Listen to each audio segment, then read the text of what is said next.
Welcome to the Darkstream, Voxday, voxday.blogspot.com, and unauthorized.tv. Thanks for tuning in tonight. Good to see you all here. And, it's really exciting to see what's going on. It's really exciting to see how we're making progress on so many different fronts, in so many different ways, and with so many new people, coming in, becoming part of the team, becoming one of the groups. The reprehensibles are becoming a force in their own right, which is really interesting. The VFM, some of them were a little bit concerned because they said, well, we didn't get an email. You didn't contact us specifically about this stuff. And we didn't. I said, no, because the reprehensibles showed up so strongly that we didn't need to bring you in. I said, you're certainly welcome to come in, obviously, but it wasn't necessary because the reprehensibles showed up so quickly and so strongly. And that was really remarkable, especially considering the way that we had to deal with the curveball that the change in the system dealt to us. We had no idea when things were going to go live. And so not only has it worked out incredibly well, but there's well over 1,000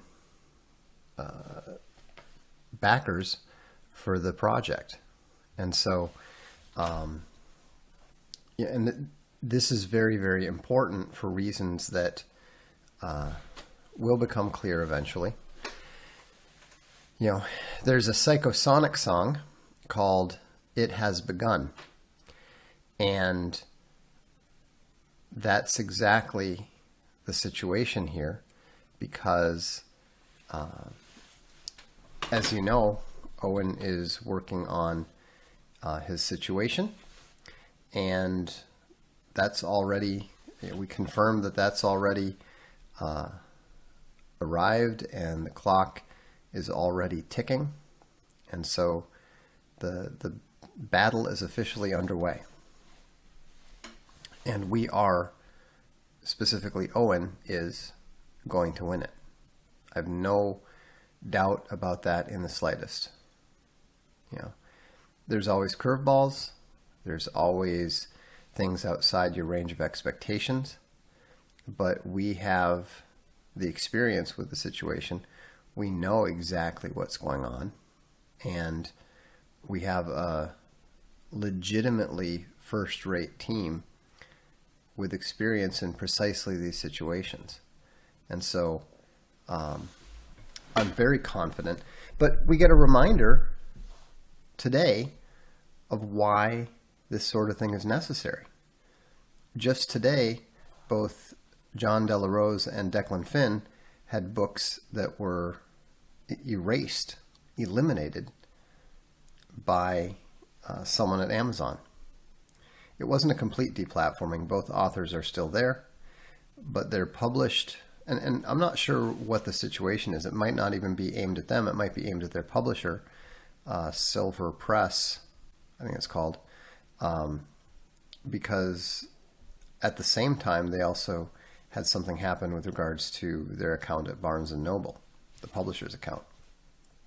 And so, this is happening again and again and again and over and over and over.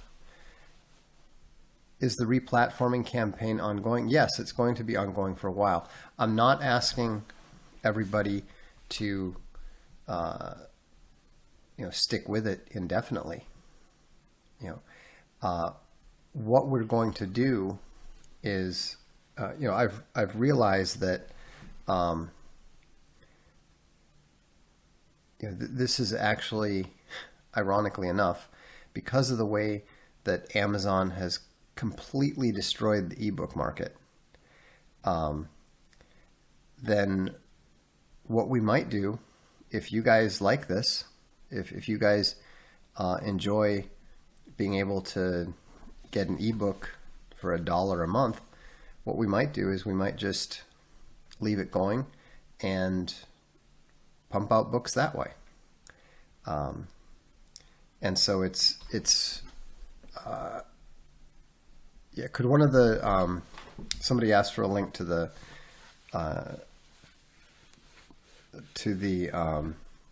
Junior Classic campaign. So if one of the moderators could put that link in there, that'd be great. Sorry, I had to switch directions for a second there. And what we're finding, it's interesting because what happened recently, and just so you understand why things are so complicated these days and why we're having to shift gears so rapidly, is because the situation is constantly changing. Sometimes people say, well, you said that things were going to be this way for unauthorized, and they're not. You're doing things that way now. Well, if you want to see how drastically things can change, is that we started Castelia House as an ebook only house, as an ebook only publisher.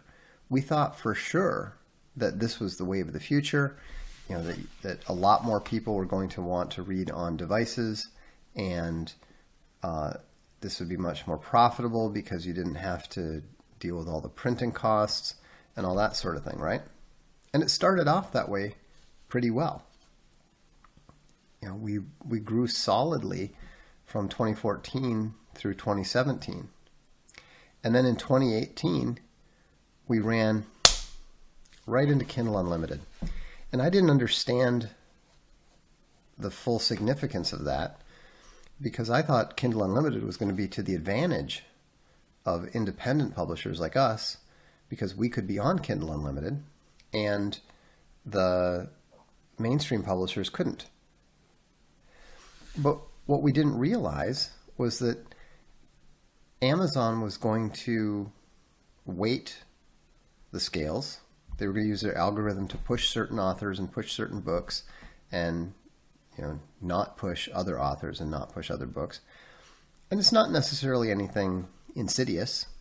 A lot of the authors that they're pushing are conservatives. Nick Cole is doing great. Richard Fox is doing fantastic. These are solid conservative authors. Authors who were persecuted, especially in the case of Nick, persecuted by the mainstream editors and so forth. But what Amazon decided to do was to compensate the authors on a very reduced per page basis. So it was a double whammy. First, if you sold a book, you got paid whether the person read it or not. In the case of the Kindle Unlimited, you didn't get paid anything if the person downloaded it. And then you got paid about 1/3 as much on average as if somebody had bought a book and read it. So the net effect of a complete Kindle Unlimited read is about 1/4 the value of the average ebook sold. Now, why does that matter? Because the more books that are available in Kindle Unlimited, the more that pool has grown. And so when you look at the amount of the pool that it goes in there, it used to be 2 million went into the pool. Multiplied by 4, that meant ebook sales were down by 8 million overall, right? Now, that pool is up to 25 million, which means that every month, 100 million in potential ebook sales is destroyed. And so because of that, we've focused. Now, fortunately, we recognize this relatively quickly. And again, because we're very, very quick to make decisions and make adjustments and change our course, we shifted over to print. And we've been pushing print. We sell it, It's available through any bookstore. It's available directly through our Castalia Direct and Archaven Direct stores. On the audiobooks, we pulled out of Audible, not completely, but we stopped going exclusive with Audible. We actually had to negotiate that one because our contracts were tied up for 5 more years there. And so we managed to get out of that. And so now we sell the audiobooks directly at Archaven Comics. And, these are changes that you have to make if you want to stay alive, if you want to stay competitive, if you want to continue to move forward. And so this, this project that we've got with corporate cancer, if you guys want, we'll just continue, corporate cancer is going to come out as promised in November, probably very soon. I mean, we're probably talking about 2 weeks. And then if this works for you guys and you guys want to stay in that project, then we'll just, put another book into it the next month and another book into it the next month. Maybe it'll grow. More likely it'll shrink. But the main thing is that it's going to, it's ironic. Jedi Bear says, I will pay more for something from Castalia House because I know whatever I pick up from there will be good. Kindle Unlimited has a lot of trash on it. Oh, tons of trash. It's just hopeless, most of it. But you won't pay more for something from Castalia House because if we continue this project model, our ebooks are only going to be $1. And so if that works, if enough people like to support it that way, hey, I'm always open to a new model. I mean, it might be a little bit ironic. On the one hand, we've got ebooks for sale for $1, and then on the high end, we have these Castalia library books that'll probably run about $2.50, but they're going to be massively popular among collectors and stuff because nobody is doing books at that level of quality now. The deluxe, the Castalia deluxe books, which are going to be great, they're at the level of quality that are currently available for the collectors. The kind of stuff that's being produced by Folio Society and Easton Press and so forth. Somebody asked, why would you call it library? Wouldn't deluxe be better? First of all, the deluxe is already great. The quality is going to be great. But the library is a reference to Franklin Library. And in the 70s and 80s, they produced what are still considered to be the highest quality collector, leather books for collectors out there. Some of them were done in really high quality goat skin. They were all, genuine gold throughout, et cetera, et cetera. They did this really nice thing. In fact, I have one. They're called signed first editions, and they actually worked out deals with publishers and authors that allowed them to come out with these limited signed editions before the books actually came out in hardcover, which is kind of crazy. And whoever picked the books there did a pretty good job. A lot of big names, but they did do a pretty good job of picking books that ended up becoming fairly notable.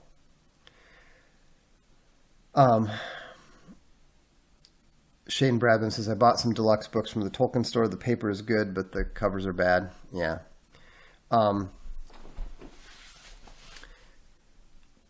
Let's see. Zoomer Bear's got a good question. When membership started, I recall you saying that we would do one members only chat per week. Is there a reason this is not continued? Mostly because I don't even know what day it is. I've been that busy. We've got to do that, and I'm going to get back to that. Just like I'm going to get going with the book reviews for the gold folks only. I'm seeing a Franklin Library set of 100 for sale, worth buying. Depends on the price. I mean, if they're selling it for $25,000, I would say no. If they're selling it for $2,000, I would say absolutely.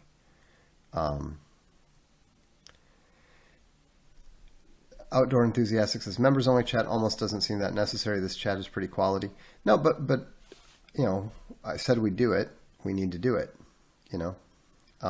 especially if that's what people want. In case you're not aware, the issue is that we've been very, very involved with some of this legal stuff, and at the same time, we've been setting up Castalia Deluxe and Castalia Library, and we published the Alt Hero Q. We're getting Avalon 5 and 6 ready to go. I'm still behind on a couple other comics, and Corporate Cancer is coming out very soon. And that doesn't even get into the movie stuff or some other projects. So, one thing that you sort of have to get accustomed to with me, if you're not accustomed to what I do, is that I'm very ruthless with my priorities. If I can't possibly do everything that I'm supposed to do, and so if I can't do it, I'm usually not going to bother with a half-assed thing. I'll just not do it until I can get around to it.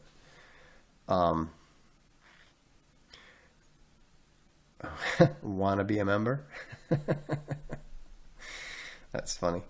Gordon Runkle says, Alt Hero Q number 2 is great. Amazon is slow on publishing reviews, perhaps sifting out the trolls. Yeah, I wish they would do a better job of sifting out the trolls. It's so obvious what kind of reviews are fake. I wish they would just do that, but c'est la vie. Big Bear at the Gate has banned all the hangers-on, so less riffraff creeping into the party. Maybe they're also reading How to Reform Gamma Tendencies. I hope so.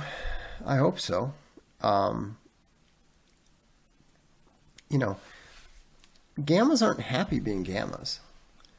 The more that they can be encouraged to stop being, pretending to be secret kings and focus on just becoming solid, respectable deltas, the happier they'll be. We'll finish the book review of Mere Christianity. I just have to remember to get the quiz up early enough in the day. For example, I've been the last, 3-4 nights. If you notice, I'm doing this at 8:30, right? Because I wanted to do it tonight, but I couldn't get away until now. I couldn't find the time till now because, we're meeting with the binderies, we're meeting with the printers, we're dealing with other stuff that I can't talk about. So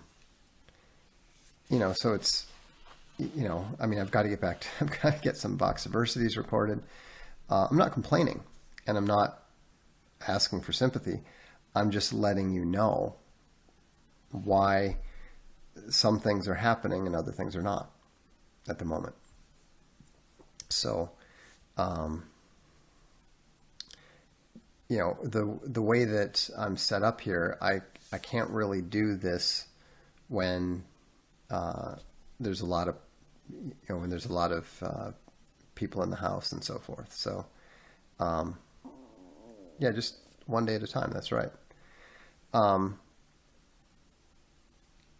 Would the world be a better place without any gammas? Well, it'd be better if those people with those particular talents didn't have those behavioral patterns. We don't need the behavioral patterns, but they are actually subject matter experts. They are actually fairly, above average smart people. So, welcome, Padre Gio. Is that a reference to Padre Pio? If so, I'm impressed. What has to go right for an Omega to find a partner? He just has to stop. He has to get out of the way of his own weirdness. Omegas need to get over themselves. Both Omegas and Gammas tend to create their own problems due to their hyper self-obsession. For example, the reason we caught a little bit of Ghostbusters 2, and of course the Sigourney Weaver's boss, Jan, whatever. Classic Gamma. The fact that she's not interested in him doesn't even enter into the picture, because all that matters to him is that he's interested in her. Total self-obsession. And with the Omegas, they insist on their forms of behavior, their patterns of behavior being better or preferable or superior in some way to normal people's. Or else they just don't, pay attention. It's really not that hard to look at what other people are wearing and wear something like that. It's not that hard to take a shower every other day. It's not that hard to get your hair cut once every 3 weeks or once a month or whatever. But Omegas can't manage it. Grizzly Mama Bear says, I have an Omega always asking me for help. He's so obsessed with himself and has a victim complex. Yeah, I mean, that's the general rule. Zoomer Bear says, if an Omega has friends, they should ask for honest advice on improving their appearance and hygiene. But that's the problem. If they ask for advice and it's given to them, then they won't take it. They will argue with you. They will explain to you why you're wrong. And that's frankly why I don't give a damn about the misery that Omegas and Gammas put themselves through, because they literally choose hell. And I think it's almost a metaphor for people who reject the truth of Christianity.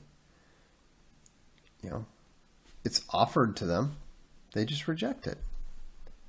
So, Skullduggery Nerd Bear the Reprehensible says, Graduating Gamma was a great read. Yeah, I didn't write that. Keep in mind, I didn't write that.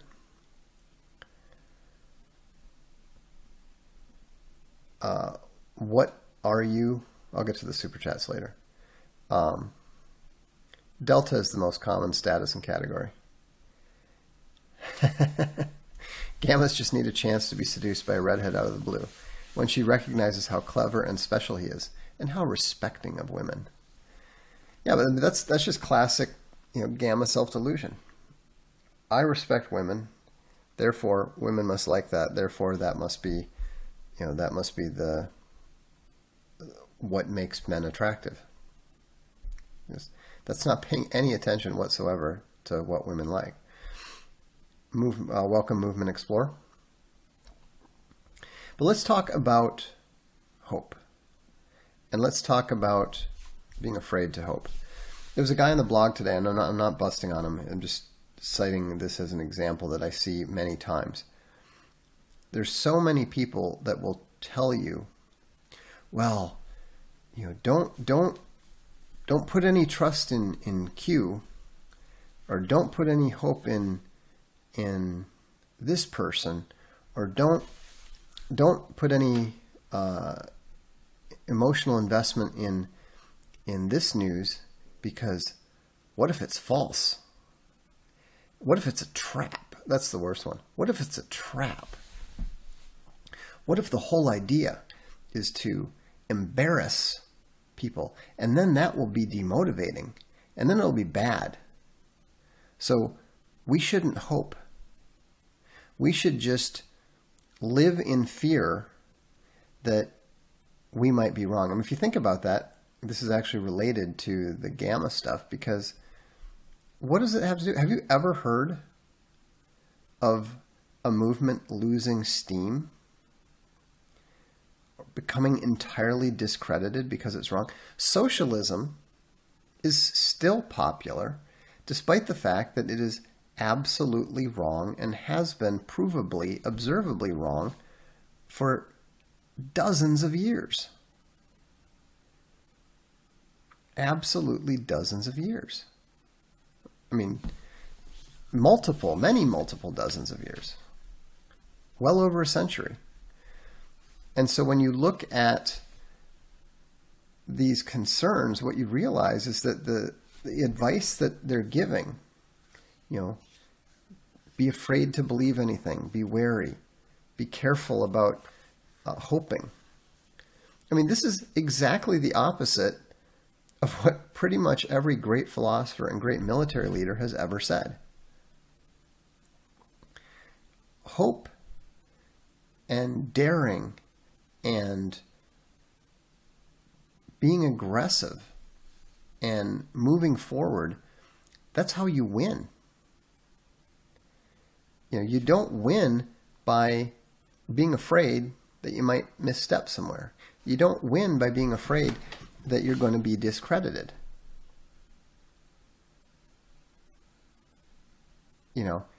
It's just a philosophy of fear. It's a conservative philosophy of fear, because you mostly hear this from conservatives. Well, what if it's a trap, and then this, and then it'll demotivate? And I mean, again, what are we talking about? We're looking at somebody who is fundamentally self-centered, fundamentally concerned about what other people think of them. Jesus did say it many times, do not fear. You're not given a spirit of fear. So don't accept a spirit of fear. Don't take it into yourself. Welcome, Bunny Bear, or welcome, glad to see the upgrade. Grizzly Mama Bear is right. She said, I walked out on a date once because the guy said, I don't ever get my hopes up about anything because that way I can't be disappointed. I don't date cowards. Yeah, you shouldn't. Who dares wins. If your major goal in life is to avoid disappointment, then you might as well become a Buddhist monk or a Roman Stoic. There's absolutely no point in living your life to avoid disappointment. I used to think that it was good not to be hypocritical. Being hypocritical, that's bad. But not really.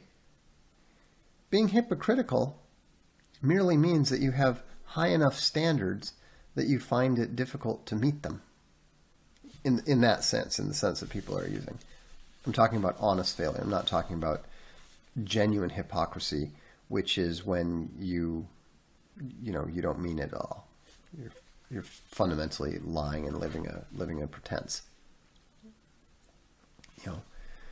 Christianity is inherently hypocritical in that particular sense because we are told that all are fallen. Does that mean that we can't say it doesn't smell so good? And I'm trying to quit smoking.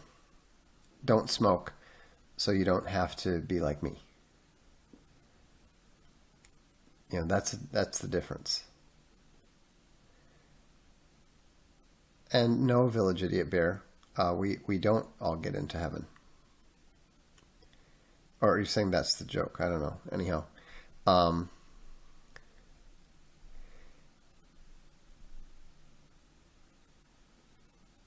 If being wrong gets you down, you never cared about the cause you espoused. I think so.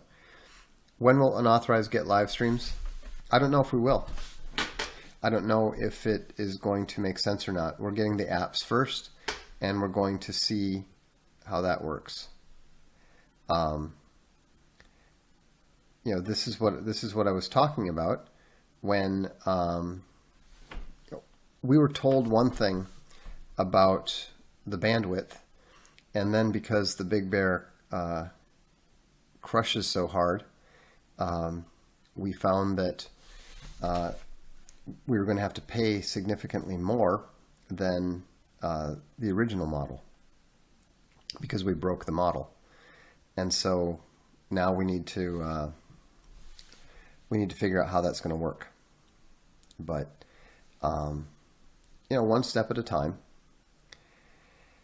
I mean, obviously we would prefer to not have these things dropping and so forth. Well, Maximum Steiner, now you're banned.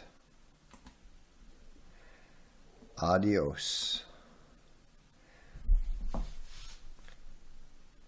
Well,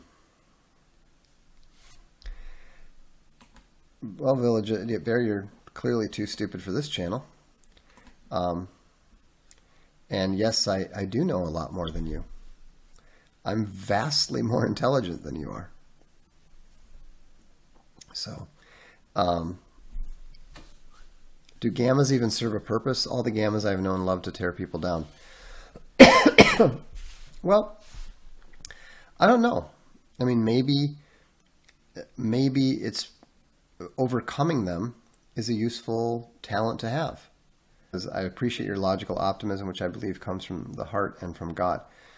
Well, remember, Jesus gives us hope. He literally said he came to give us hope, among other things. And I think that's one of the reasons why you see so much despair in this post-Christian society. Because, they turned away from Christianity, or they were driven away from Christianity, and now they lack hope. This is not a surprise. This is not, this is expected. This is what you would expect when you see this. Hey Vox, I don't judge people, but I'm having a hard time explaining that to my girlfriend. I have no idea what that is. So you need to be a little more specific about those things if you want an answer.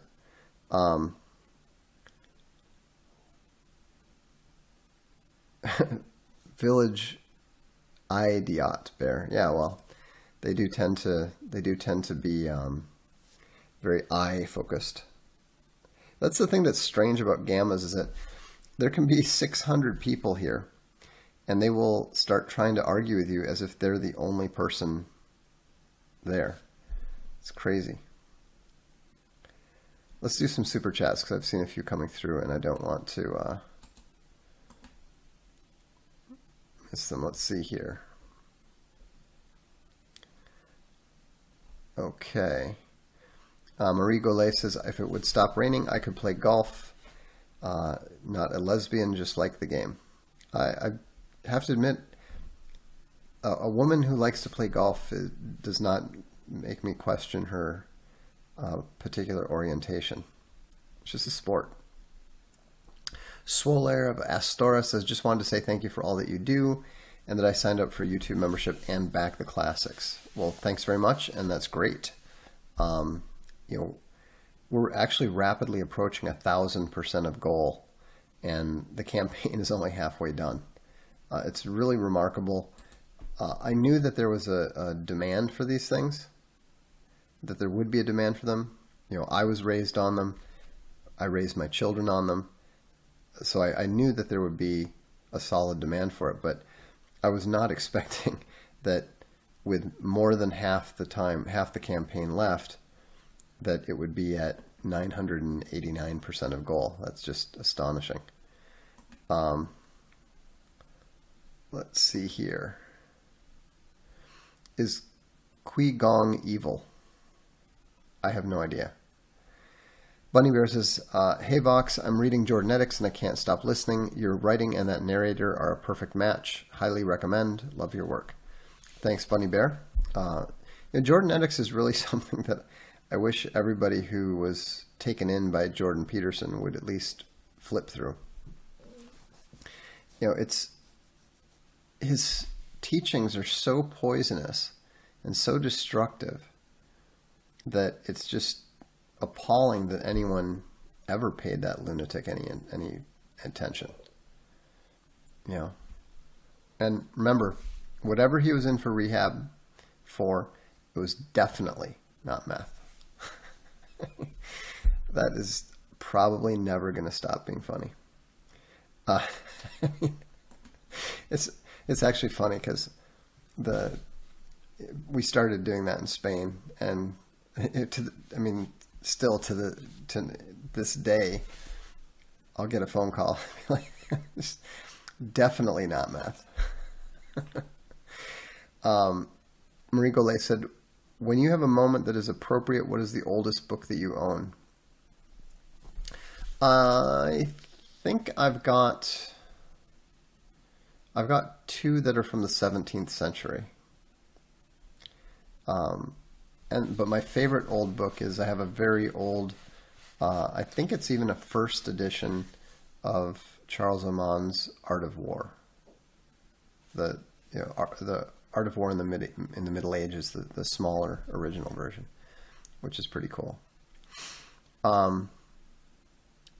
Kevin Carter says, what do you recommend for letting go of trauma?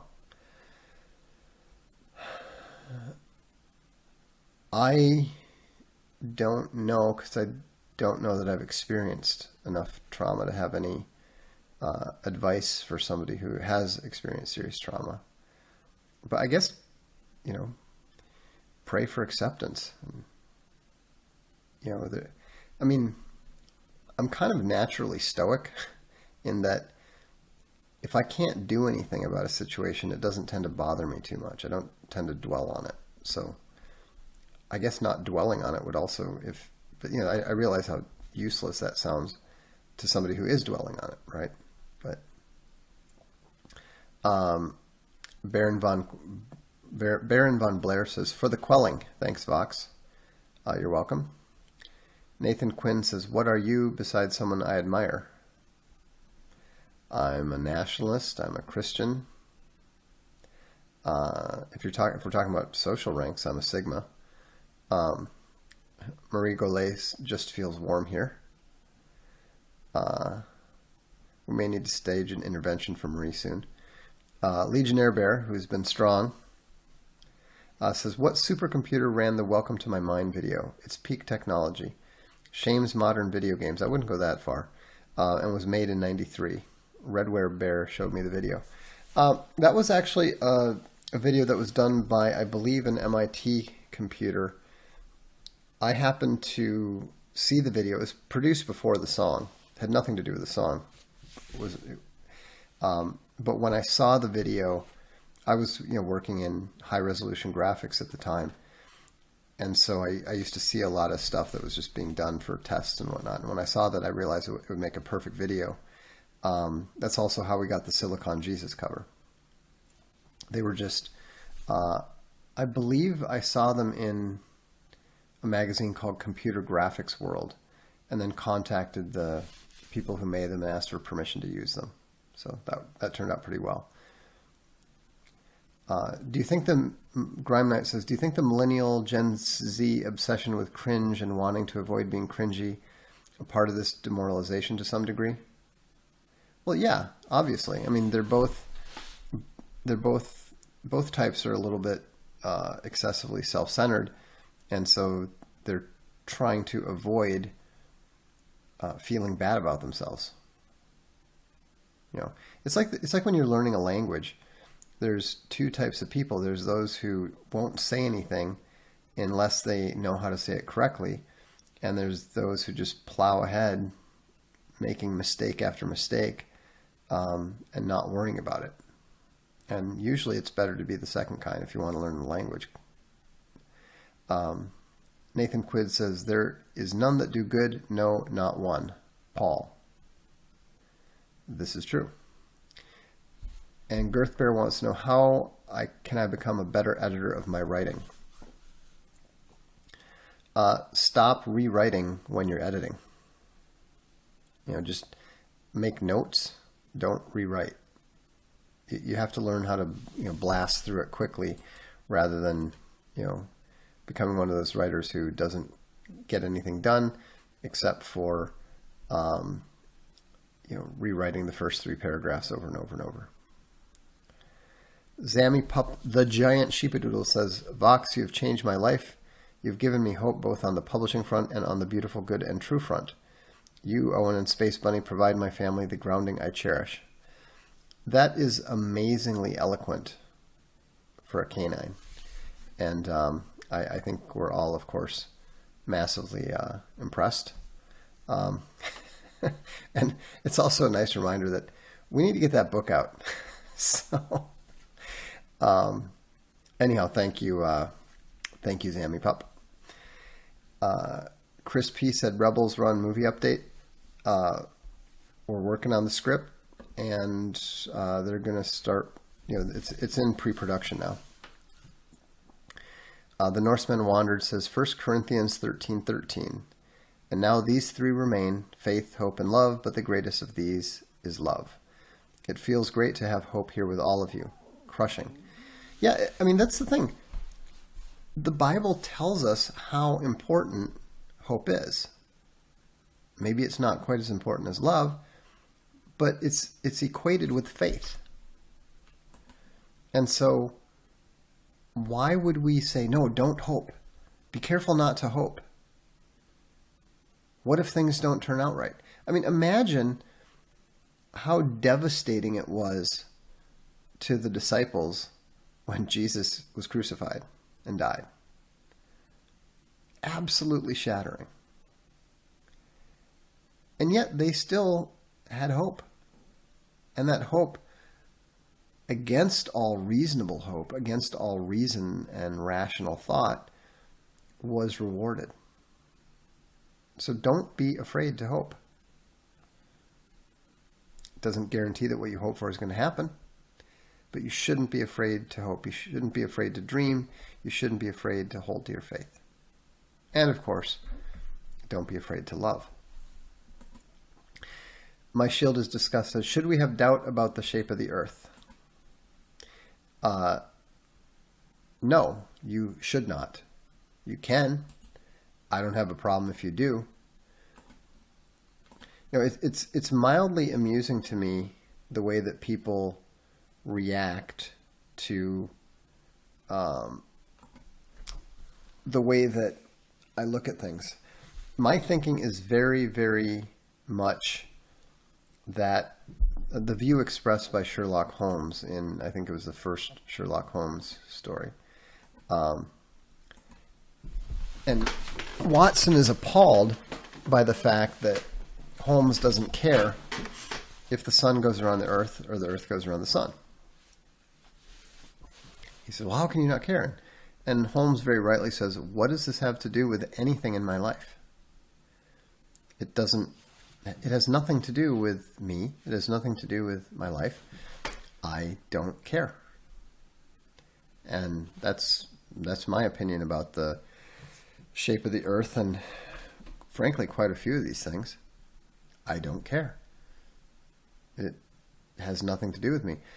Owen loves to dive into these things and puzzle them out and that sort of thing. And that's fine. That's great.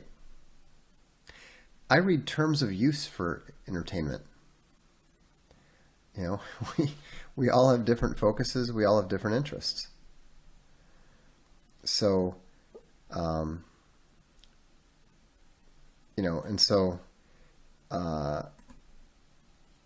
it's something that you just have to, if it's of interest to you, if it's something that you are curious about, that's all fine. That's all good. But it's not something that you need to be concerned about if it's not of interest to you. I don't worry about it. So, anyhow, let's see here. Top 10 terms of service video. Yeah, that's funny. No, but I mean, how do you think we know how to do these things? I have an entire, and I'm not the only one, we have an entire database of, jurisdictions and systems and all this sort of stuff,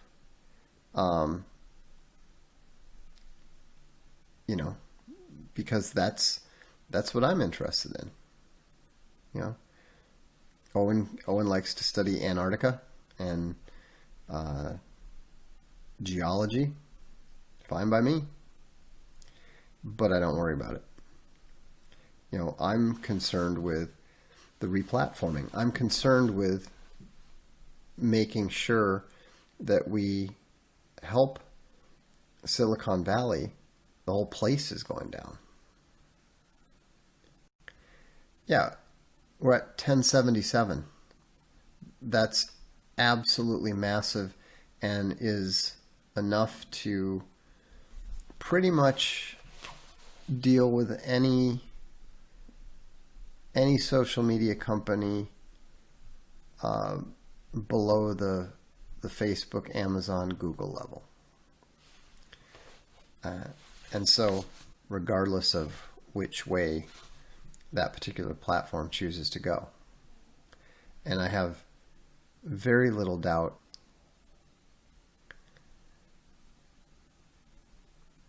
let's see here. Okay, I'm missing some. Oh, there we go. Christian Correa said, neither Catholic nor Orthodox, yet I'd never call you a Protestant. What gives? Well, probably because I'm not protesting either Catholicism or the Orthodox Church. I'm just a Christian. I don't define myself by the traditions of men that have been applied to Christianity. I'm not claiming that I got it more correct than everybody else. I doubt that. But,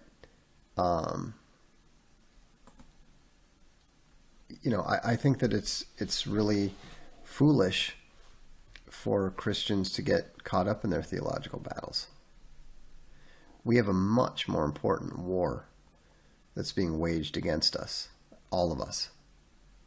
And I'm more than happy to stand by my Catholic brothers, my Orthodox brothers, my Calvinist brothers, against the evils of this world. I think that it's a massive mistake. We can argue. We can disagree. If you look, you can look it up on the blog. We did a long debate between me and 4 or 5 members of what we called Team Calvin. And they came up with what they felt were their best arguments against my positions, and I responded in kind. I think that you might find it very interesting. It was no holds barred. But throughout the entire thing, you'll see that we understand that we're fundamentally on the same side.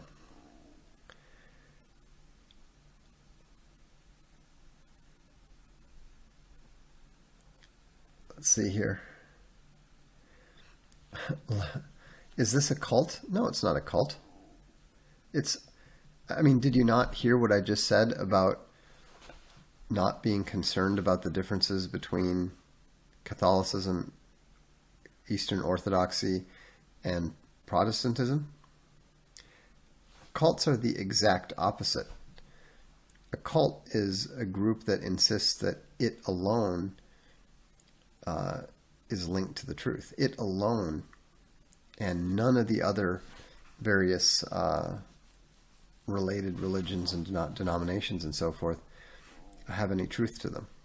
So, no, this is literally the opposite of a cult.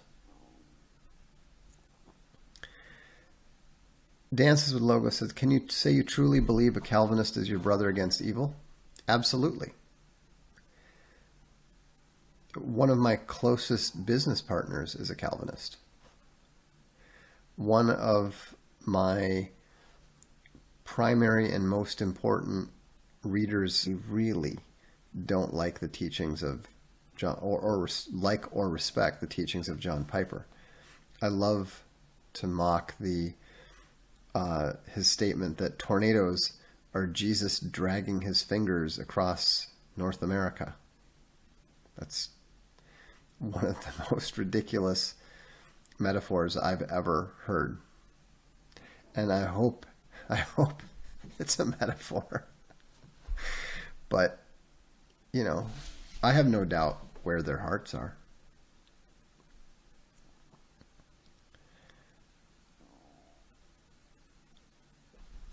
Let's see.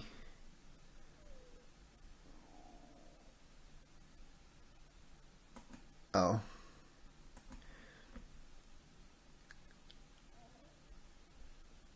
Let's see here. Yeah, it's not compromise. JG Phoenix says what Vox is doing is the opposite of compromise. Agree to disagree and fight the real enemy. Yeah.